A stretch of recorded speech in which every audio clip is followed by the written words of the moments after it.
আজকে আপনারা জানেন যে আমাদের মাথাভাঙা সাব ডিভিশনের যত মোবাইল ফোন আমরা পেয়েছি, যেগুলো হয়তো আপনারা কোনো একটা দিনে হারিয়ে ফেলেছিলেন বা কারোর কাছ থেকে হারিয়ে গেছিল বা কোনো রকমভাবে চুরি হয়ে গেছে, সেগুলো আমাদের যে মাথাভাঙা থানা আছে, ঘোকসাডাঙ্গা থানা আছে এবং শীতলকুচি থানা, এই তিনটে থানার যারা পুলিশ কর্মী, পুলিশ অফিসার আছে, তারা অক্লান্ত পরিশ্রম করে আপনাদের এই যে হারিয়ে যাওয়া মোবাইলগুলোকে উদ্ধার করেছে।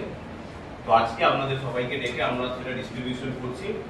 এটার সাথে সাথে পুলিশ যে কাজটা আপনাদের জন্য করে দিচ্ছে, তার সাথে সাথে এটাই বলবো যে মোবাইল ফোন হয়তো আজকে আপনাদের কাছে একটা অবিচ্ছিন্ন অঙ্গ। প্রত্যেকেই আমরা 24/7 আমাদের কাছে মোবাইল ফোনটা থেকে থাকে এবং এই মোবাইল ফোনের মধ্যেই অনেক রকমের তথ্য আপনাদের থাকে। সেটা ফটো হতে পারে, ভিডিও হতে পারে, সেটা হয়তো আপনার ব্যাংক অ্যাকাউন্টের ডিটেলস হতে পারে, তার সাথে সাথে সিম কার্ডও আপনাদের আছে, যেটা আপনারা প্রত্যেকেই নিজে নিজে ডকুমেন্টস দিয়ে কিনে থাকেন।